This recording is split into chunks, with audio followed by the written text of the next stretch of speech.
ये जो राज्य का कंसेप्ट, समाज का कंसेप्ट, देश का कंसेप्ट, ये क्यों जरूरत पड़ी? मनुष्य का जब प्रादुर्भाव हुआ तो समाज का गठन हुआ। समाज के बाद कबायली समाज, एक राज्य, और राज्य संचालन के लिए ताकत की जरूरत, और ताकतवर व्यक्ति राजा, और जो राजा कह दे वही कानून, समाज का जो मजबूत व्यक्ति कह दे वही कानून। तो दुनिया में जो राज्य का कंसेप्ट आया और उसके संचालन के लिए कानून का जो दूसरा अवधारणा आई, वहां से संविधान की शुरुआत हुई। और संविधान किसी भी देश का, पहले तो जितने भी देश थे, जितने भी राज्य थे, सब कबायली समाज और उनका अपना अपना राजा जो लिख दिया वही हुआ। और भारत में मैं समझता हूं कि पहला कोई राज्य और देश की कोई कल्पना बनी तो मौर्य साम्राज्य की कल्पना बनी। उनके शिलालेखों पर, स्तंभ लेखों पर कानून लिखे गए। वो संविधान लिखने का तरीका ही है, अपा सिन्वे बहु कयाने दया दाने सचे सोचे, ये उनका एक कंसेप्ट रहा। मनुष्य राजा कैसा होना चाहिए, दया करना चाहिए, सबका कल्याण के बारे में सोचना चाहिए, इस अवधारणा पर देश को चलाना उन्होंने प्रारंभ किया। और डेमोक्रेसी की सच में शुरुआत हुई तो वहीं से शुरुआत हुई और डेमोक्रेसी आज आई। और दुनिया में जितने भी राजतंत्र हुए, चाहे वो फ्रेंच रिवॉल्यूशन की बात कर लें, चाहे रशियन रिवॉल्यूशन की बात कर लें, ये सभी रिवॉल्यूशन राज्य तंत्र को तोड़ने के लिए ही बना और संविधान की जो लोकतांत्रिक मूल्य है उसको स्थापना के लिए ही क्रांति हुई है। पूरी दुनिया में ये बात सच है। जब जब व्यक्ति का शोषण हुआ तो संविधान की उत्पत्ति हुई। भारत में जैसा कि जब देश आजाद हुआ उस समय 562 रियासतें थी और 562 रियासतों का अपना अपना एक अलग संविधान था। और जब देश आजाद हुआ तो सबसे बड़ी विषय यही था कि 32,87,782 किलोमीटर में फैला हुआ भौगोलिक सीमाएं, 6,000 से लगभग ज्यादा जातियां, सैकड़ों हजारों बोलियां, भाषाएं, इनको एक सूत्र में पिरो करके एक जगह सूत्रबद्ध करना यह बहुत बड़ी कठिन काम था। और पूरे भारत में सब जितने भी संविधानविद थे, जितने भी कानूनविद थे, सबके सामने सवाल आया, लेकिन यह हुआ इसको लिखेगा कौन। मैं ज्यादा उस पर न जाते हुए लास्ट में डॉक्टर अंबेडकर प्रारूप समिति के अध्यक्ष बने और 2 साल 11 महीने 18 दिन में संविधान बन के आपके सामने आया।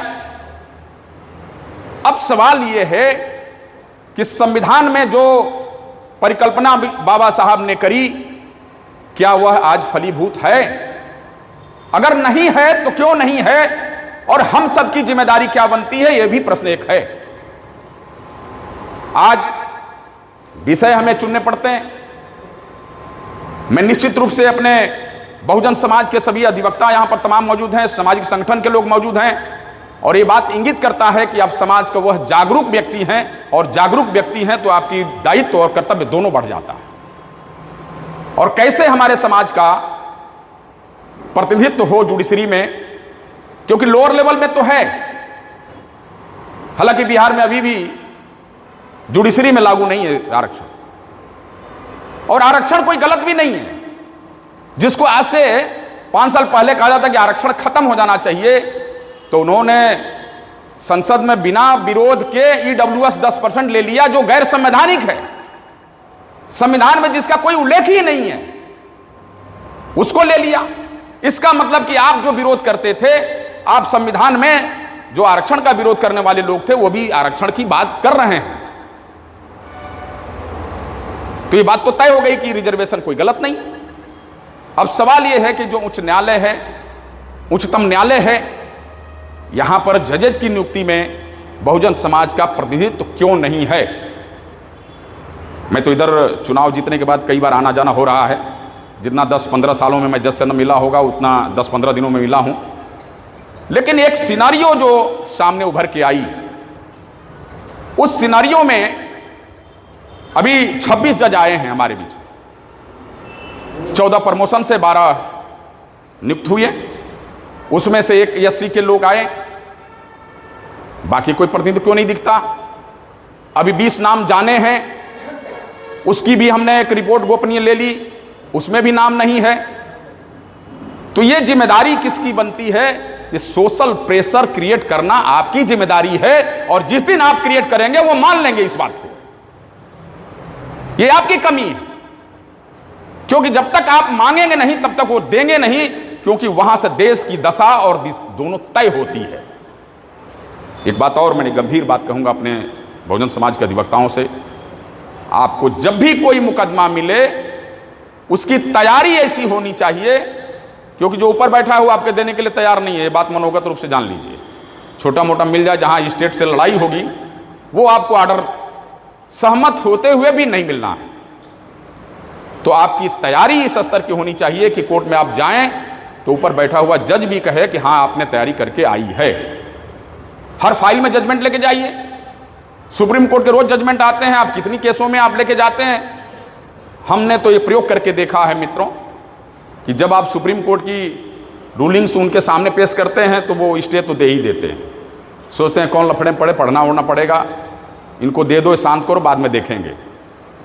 तो बहुजन समाज के सभी अधिवक्ताओं से एक निवेदन है कि आप केस की तैयारी बहुत अच्छे से करके कोर्ट में जाएं। दूसरी बात कि जजेज अपॉइंटमेंट में जुडिशियल अकाउंटेबिलिटी बिल बना, उसको आपने लागू नहीं किया। और सच तो यह है कि अपर क्लास के लोगों को भी हमारे मूवमेंट से जुड़ जाना चाहिए, क्योंकि 500 से 600 घराने ऐसे हैं जिनके घरानों से ही केवल जज बनते हैं, चाहे कोई भी कास्ट हो। अभी उठा के लिस्ट देख लीजिए, नाम मंच से नहीं ले सकता क्योंकि ये लाइव टेलीकास्ट हो रहे हैं, बहुत से रिकॉर्डिंग हो रही है। तो केवल 500-600 घराने, 1 अरब 40 करोड़ की जनसंख्या, बड़ा विचित्र बात है। कौन सी दवा खा लेते हो भाई? केवल जज ही पैदा होते हैं उस घर में, बाकी लोगों को दवा मिलती क्यों नहीं मार्केट में? तो वो दवा आपके पास है, आप अपनी जिम्मेदारी को समझिए। आपने कितने बड़े रिवॉल्यूशन चलाया, आपने छोटे छोटे रिवॉल्यूशन हो रहे हैं। जब तक समग्र क्रांति नहीं होगी तब तक इसमें परिवर्तन नहीं आने वाला है। मैं एक बात बता दूं आपको, जब मैंने चुनाव में जीता, मेरे सामने वो आया शपथ लेने के लिए, तो उस पर लिखा था ईश्वर की शपथ लेता हूं। पहले से मैं देखा नहीं था, धक्का भीड़ लगी हुई है, उसी में जाके आपको शपथ लेना है, और उसी के सामने आपको शपथ के जो प्रारूप पढ़े जाते हैं वो रखा गया। मैंने उसको जब देखा तो लिखा था कि मैं ईश्वर की शपथ लेता हूं। मेरे दिमाग में तुरंत आया कि मैं ईश्वर से मिला नहीं, न कभी मुलाकात हुई, केवल सुना है। लेकिन संविधान तो घर में रोज देखता रहता हूं, भले पढ़ूं या न पढ़ूं, लेकिन उसको देखता हूं। मैंने तुरंत उसकी टर्मोलॉजी बदली और मैंने कहा मैं बैरिस्टर सिंह संविधान की शपथ लेता हूं। पूरा हाईकोर्ट देखा। तो मंच पर जो बैठे हुए लोग थे उन्होंने कहा इसके वाले में तो लिखा नहीं था यार, ये कहां से पढ़ डाला? हमने कहा वो मेरे खून में है, मेरे दिमाग में है, और मरते दम तक वही निकलेगा जो संविधान में है। तो अपनी अपनी जिम्मेदारी को समझिए। मूल बात यहां है, मूल हालात यहां है, जिम्मेदार हम हैं। और तब आप जिस दिन आंदोलन चलाएंगे, हॉस्पिटल का मुद्दा, हमारे राय साहब सर बैठे हुए हैं, हमारे धर्मेंद्र भैया बैठे चले गए, बीएम सिंह साहब बैठे हैं, सब लोग जानते हैं हाई कोर्ट के। जब मैं चला हॉस्पिटल का मुद्दा उठाना शुरू किया तो लोगों ने मजाक उड़ाया, अरे यार हाई कोर्ट में अस्पताल, ये क्या मजाक कर रहा है? लेकिन आज 12 डॉक्टर बैठे, 4-4 लेडीज डॉक्टर बैठी हैं, आंख के दांत के डॉक्टर सब बैठे हैं। और जैसे ही मैंने शपथ लिया, सीजे से पहली मुलाकात हुई, हमने कहा मिलॉर्ड, औपनिवेशिक शब्द है, आ जाता तकिया कलाम बन गया है। हमने कहा मान्यवर देख लीजिए, 1 लाख पेशेंट आप देखे गए हाई कोर्ट में। कहाँ पे? हमने कहा आपके अस्पताल जो 2 कमरे का है उसमें। बड़ा सरप्राइज हुए। तो जो इंचार्ज जज साहब थे उनसे कहा भाई देखिए, उन्होंने कहा बैरिस्टर जी आज फिलहाल चाय पी लीजिए, हम लोग रिलैक्स मूड में हैं, ये गंभीर विषय है, हम लोग आपके इशू के साथ हैं।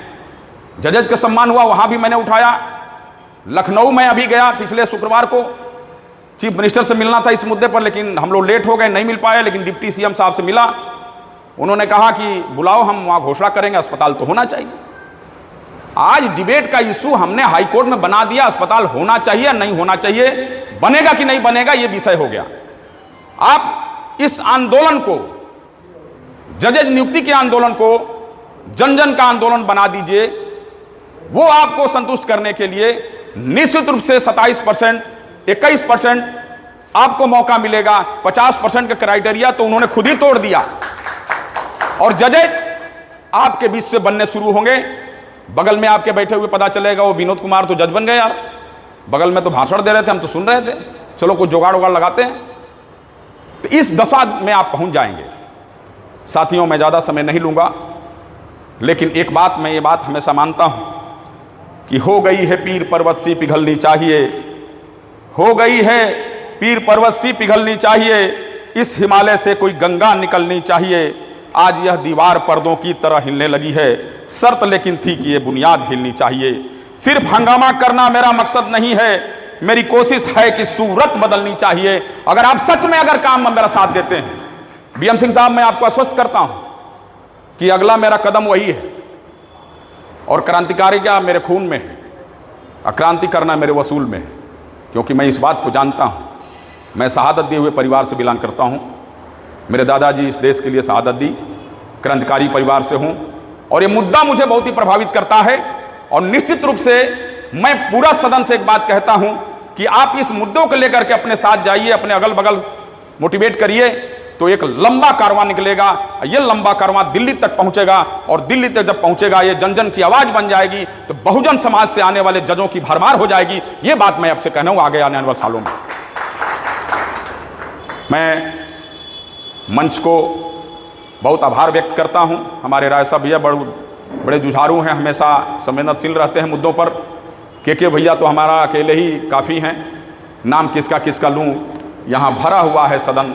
हमारे वरिष्ठ उपाध्यक्ष साहब, ये सभी, और विक्रम साहब को तो मैं बहुत ही पहले भी जानता हूँ, सुनता रहता हूँ। भले आपको न पता हो, लेकिन मैं सुनता जरूर रहता हूँ, कुछ चुरा लेता हूँ आपसे। तो मैं अपनी बातों को समाप्त करता हूँ इस आह्वान निवेदन के साथ कि आप यहाँ से निकलेंगे तो इस गंभीर विषय को अपने जेहन में लेके जाएंगे और जन आंदोलन बनाने के लिए खुद स्वयं सोचना पड़ेगा, खुद अंबेडकर बनना पड़ेगा, खुद आपको क्रांतिकारिता लानी पड़ेगी, तब यह सही संविधान का मकसद लागू होगा। और कसम खा के जाइए कि संविधान को हम लागू करेंगे।